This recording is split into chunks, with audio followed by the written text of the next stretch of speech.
What's going on, YouTube? We're back again with another video today. I have to get the single cab ready for OBS Fest March 8th.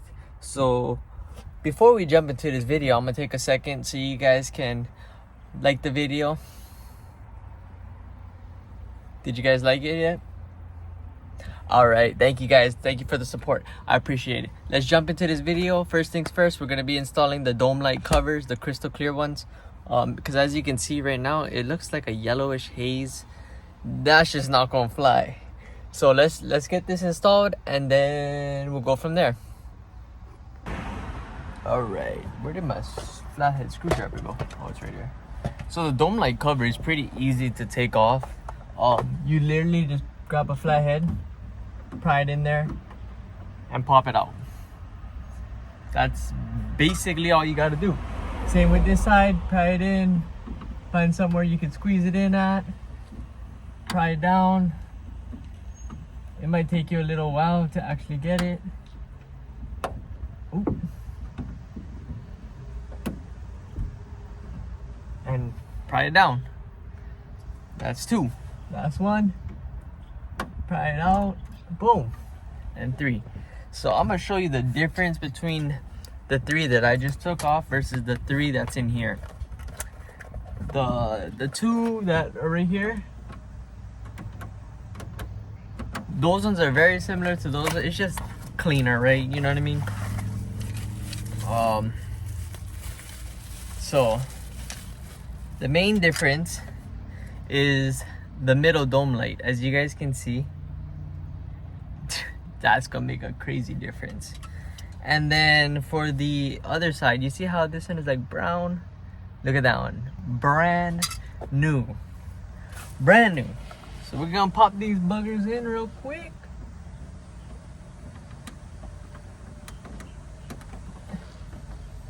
That's one side.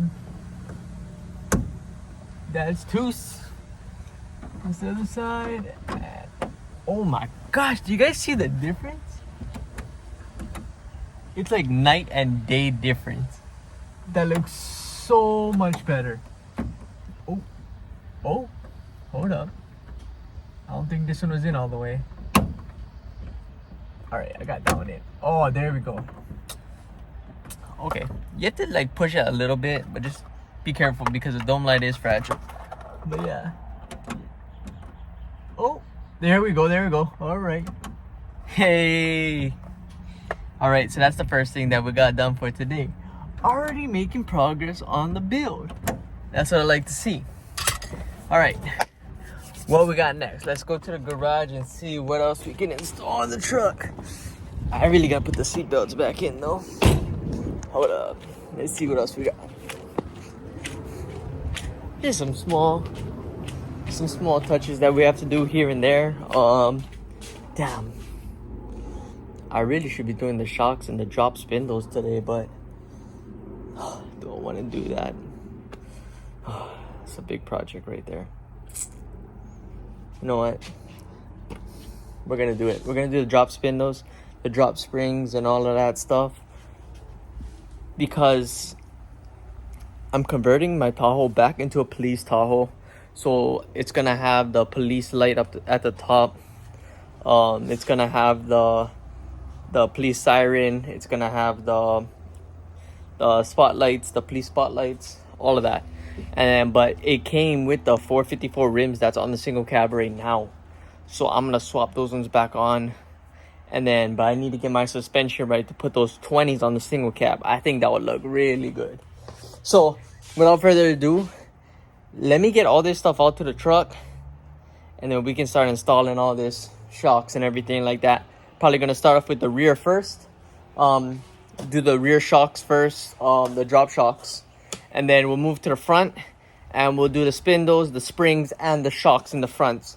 So without further ado, let's jump into that and we'll go from there. All right, guys. So right here we got the 2-inch drop spindles right here. So driver passenger side, we got the drop springs for the front as well as the drop shocks. So if you're looking at this, this one is going to be for the bed, the ones that have this notch and then right there. This one will go to the bottom. This one will go to the top of the bed. The number for this one is gonna be 8502 from Belltech. And then the ones for the front is just a little bit different. I'll show you those right now. You have this one that goes to the bottom, but instead you have this one that goes to the top. So this number is gonna be 8006 from Belltech. It's the 2-inch drop shocks that I have for the truck. So again, the rear is gonna be 8502. The front is gonna be 8006 from Belltech themselves. If you need the website, www.belltech.com. I am not sponsored by Belltech in any way or sort in this video. Belltech, let me know down in the comments below if you guys would like to sponsor me for the Tahoe build over there. But anyway, let's get back into this video. I'm probably gonna be doing the rear first just because it's just shocks. The front, I have to do the spindles, the springs, and the shocks. So let's chuck tires, jack up the rear, and we'll install it together. Let's go. All right guys, so here we have the shock absorber. I took out one side just because I wanted to see what size this was, so when I tell you guys what size I have, at least I was accurate. So the top two right here that hold the shock to the frame on the top is gonna be a 13 millimeter. Mine was a 13 millimeter. So you unscrew these two right here. So my shock is dead, so it just falls down. It has no recoil or nothing already. It's dead. And then the bottom was a 9. Oh, hold up, the socket's all the way over here.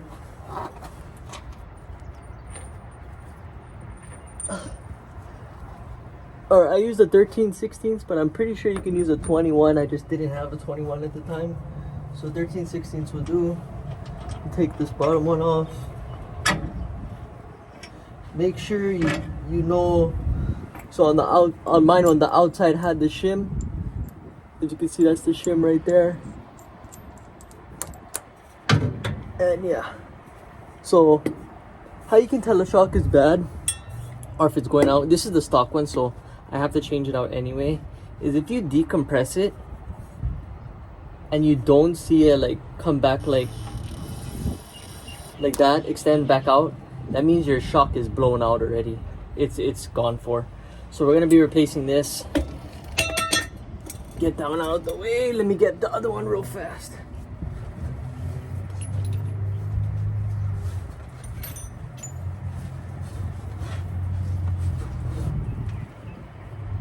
Oh.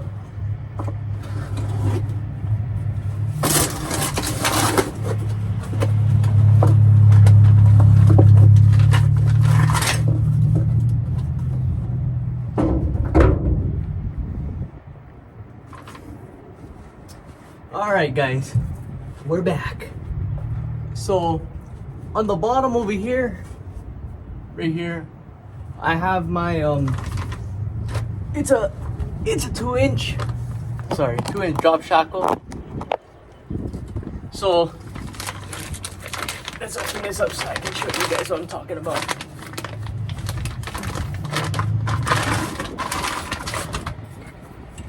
This part is gonna go to the bottom, and then these two is gonna go to the top, and that's how you put the shock on.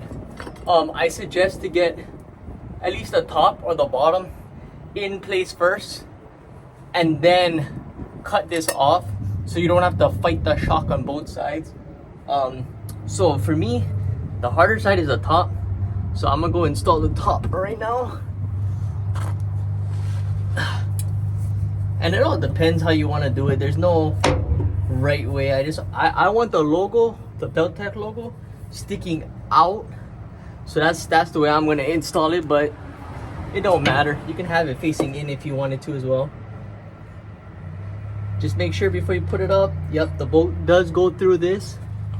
So we're gonna put the bolt like that, and then the other one on the other side.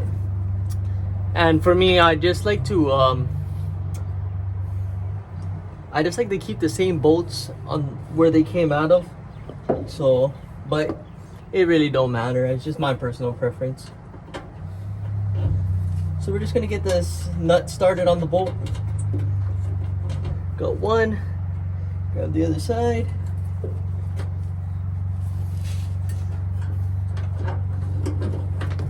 Line it up.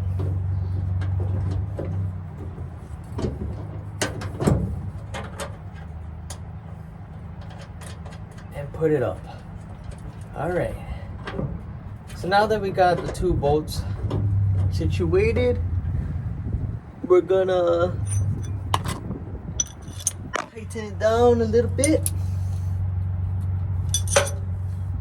So for me, I'm gonna work on the inside one because it's harder to reach the inside one than it is the outer. So I'm just gonna work on that one first.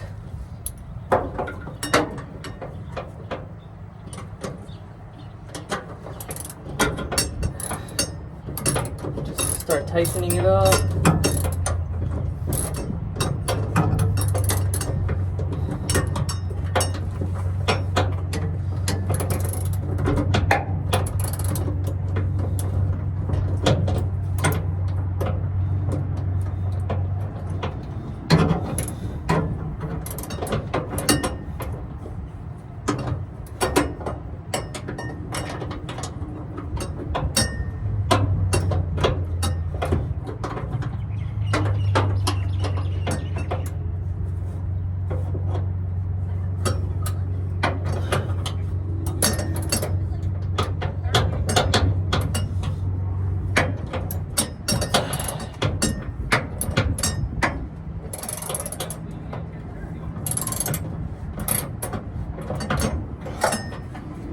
Okay, that's good enough for now.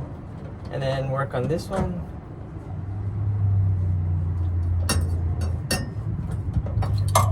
Hold up.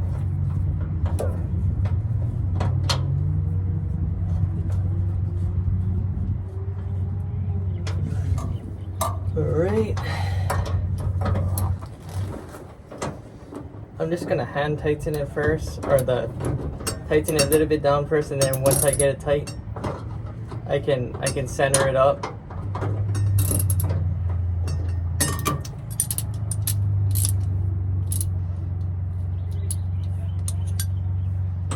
I really need to get new ratchet.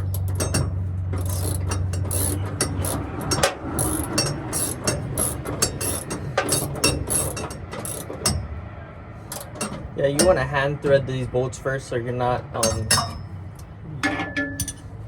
stripping them.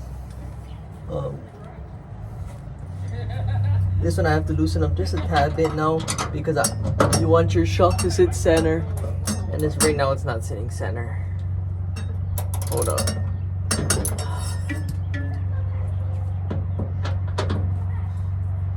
So what I'll do is I'll just loosen it up just a little bit to where I can move it.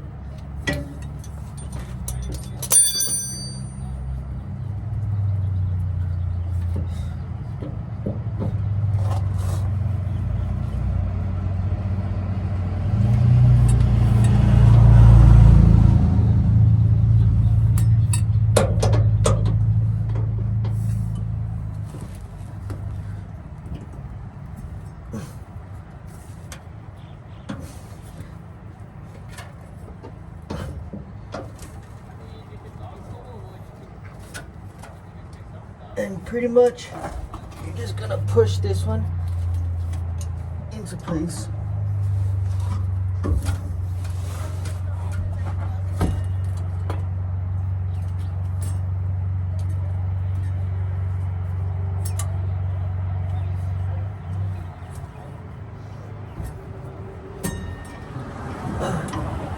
As you can see, you're just gonna push it into place.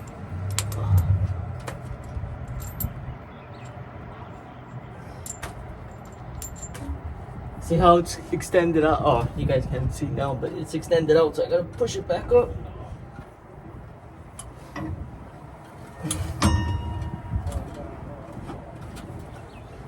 Push it back up.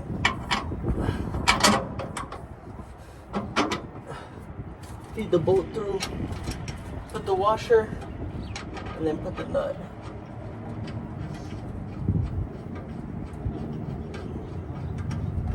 And let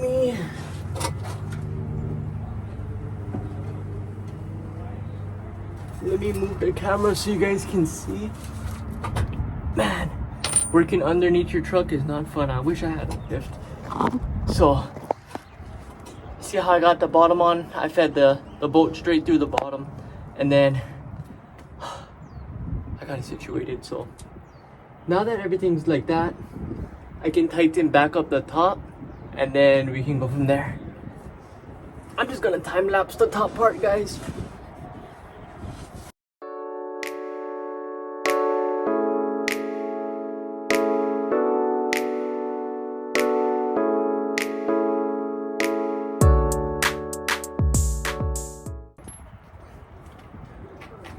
Alright, the last thing we gotta do is snip this part off, pull it through, and there's one shock. So I'm gonna duplicate it on that side, and yeah, we'll go from there.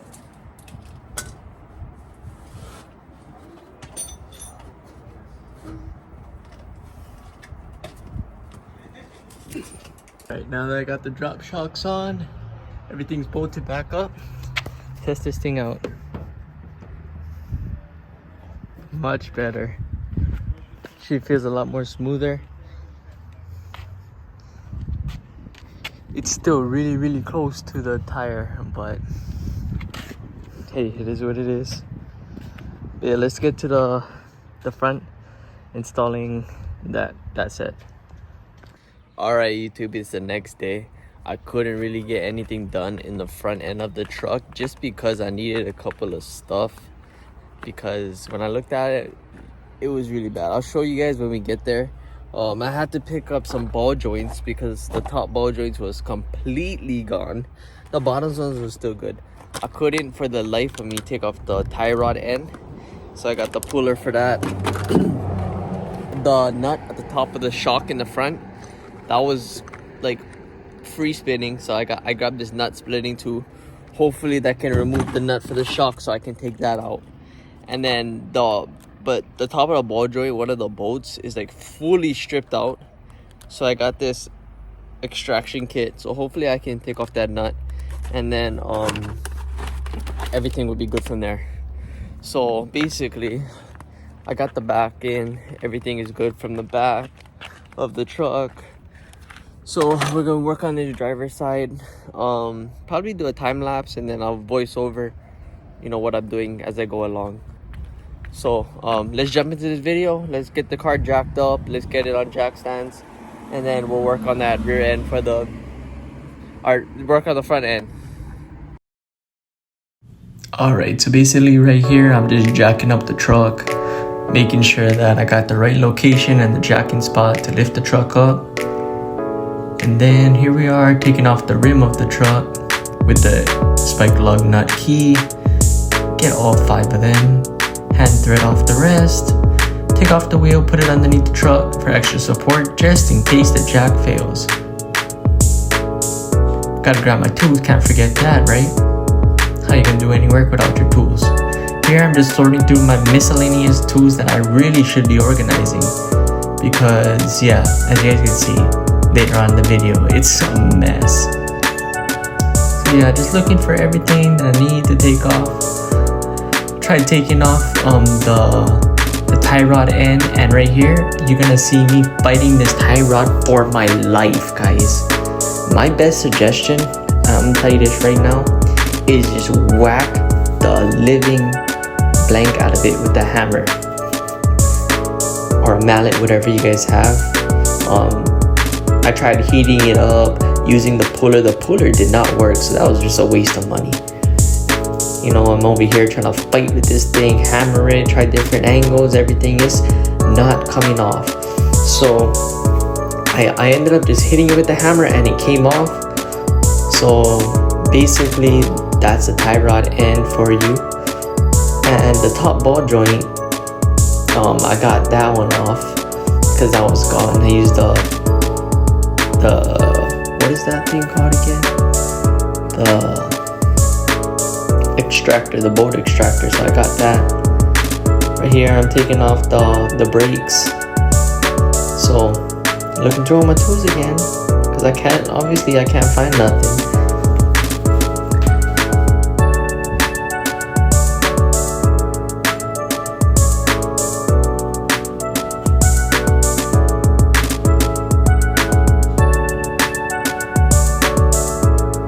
Okay, so here we are trying to take off the upper ball joint castle nut. So I'm pretty sure I got it off on that one. And then what else we got to do?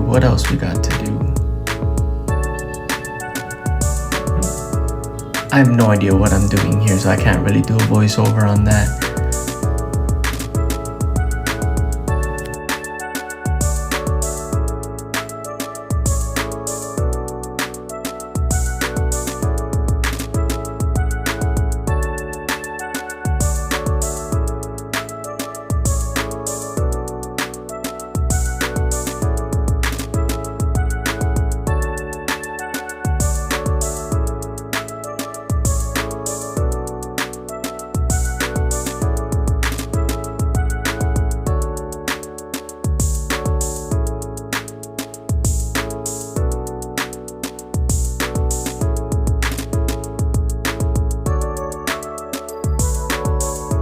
Guys, at this point I'm really contemplating why I didn't ask nobody for help on this, because I'm over here and I'm sweating. I haven't eaten nothing for breakfast, so I'm like, oh my gosh, this is crazy.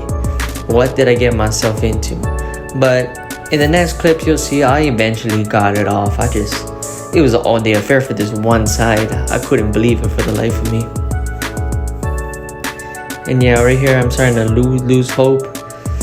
So I'm just trying to do other things besides what I have to do.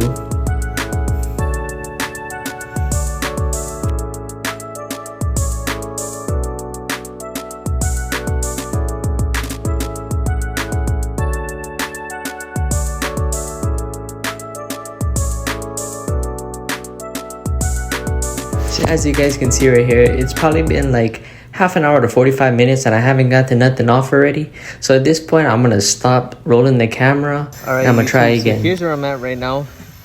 So change the upper ball joint because I don't even know where the ball joint is. Right there, it was caught to already. That's the spring and the shock, the 3-inch spring, the drop shocks, the belltech drop spindle 2-inch, and then I painted this. It's just, bruh, if you can do this thing, you might as well do all brand new, because I see like the sway bar end link busted that. So I just order another one from AutoZone. I'm gonna pick that up later today. So install the sway bar end link. I had to dismount the whole lower control arm. The bolts one is back there, one is this. Where is the other one? The other one is over here somewhere, right there. So there's two different sizes. The longer one is in the front and then the shorter one is in the back. Make sure you guys don't mix up the two, because I did that. I also ordered brakes because might as well change out the whole front end while I'm here. And I got everything disconnected. This is the knuckle, as you guys, or the spindle, as you guys can see. Ordered some grease so I can do all of that. I was gonna order this, but it's alright. I'll just use it for a little while. Still pretty good, not bad. I mean, you could use redone, could use a change out, but I'm just gonna do the brakes for now. The rotors is only easy for change out, that's why. But that's later. But yeah, so that's the status right now. I did have to actually use a sawzall and cut the top of my shock. You guys can't see it, it's in there, but I got that's the belltech shock that's mounted up right now.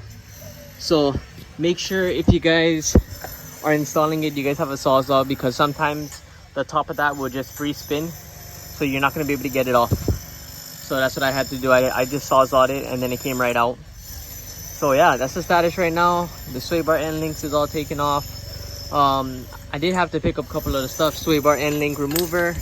I had to grab this right here for my ball. Two of my ball joint bolts were stripped out, so I had to disconnect that. And then I tried to use the nut splitter for the top of that, but it didn't work, so I just went and sawzalled it out. But yeah, let me go run to AutoZone, get the stuff for this, and then I can start putting everything back together, and then go to the other side. But yeah, I'll catch you guys in a little bit. Alright, so I actually got the sway bar in, just gotta tighten it up. Oh, focus a little bit more. The tie rod end is in, upper ball joint is in, brakes are back on, dust cap, everything like that is back on. So yeah, let me just tighten this up, and then I can throw the wheel on and then see what's the difference in the alignment and the stance. Hopefully the thing is not cambered. That's what the drop spindle should fix. And then I got the shocks and the springs inside too. Alright YouTube, so now that I got the front fully complete, you can see how much more straight the tire is actually sitting. I'll give you a front view of it. You see how it's sticking straight, so like it's just like the rear. Now the only problem is it's rubbing, so I actually had to roll it a little bit just so it would be good. But this is the fitment on it. I'll show you the passenger side real quick. I have to do that tomorrow. But you see how the passenger side has like, it's cambered in a little bit. You see how it's like tilted like that way, like this. So that's actually what we had to fix. So now it's gonna sit like this. That means it's gonna be even wear on your tires. That's what you guys want. If you guys are dropping an OBS, Chevy, or anything in general, do it the right way. Don't cut yourself short, because you're gonna run into a lot more problems later on. So that's just my suggestion to you guys. But look at this bed right now. This is crazy, guys. I gotta clean this out. So yeah, that's the old knuckle right there. And if you guys are doing a drop, you have to know what size rotors you guys are running. So on my truck, it's the 1-inch rotor. On my Tahoe over there, where is it? Can you clear up? There you go. It's actually a 1.25-inch rotor. So the spindles that I bought are for the 1-inch rotors. So make sure that you guys know which one you guys are buying, or what you have before you actually buy it. So tomorrow I'm gonna do the other side, that side, the passenger side, and then I might try to polish out this Chevrolet logo and paint a little bit of the lettering. I'm not 100% sure, so if we don't get to that, I'm sorry. But yeah, and then what else do we have to do? Well, I painted a little bit of the interior, but you can't really see right now. I still gotta do this side. As you can see, it's brown. Here, let's go to this side. Well, that side's a little bit brown too, but I painted the glove box and everything black. So I'll show you guys that tomorrow when we work on this. But yeah, so we're gonna get these. So these rims are actually gonna go on the Tahoe for OBS Fest, because I'll have the full police edition, the kind. Let me know if you guys know anywhere that sells the 454 center caps, or any center cap that would fit this rim. Because I'm looking for something. If not, I might have to go with like a Detroit Steely police rim, or the Chevy smoothie rims. I'll post that literally, like, hold up, let's try this. We'll post it right here. Okay, so you guys can kind of see the that's, and then yeah, I just gotta clean up my exhaust tips, my stainless steel exhaust tips. These ones are actually really nice and they're really durable. So I'll try get the part for you guys, where you guys can order this from. So without further ado, I'll check back in with you guys tomorrow, and we'll jump straight into doing that side.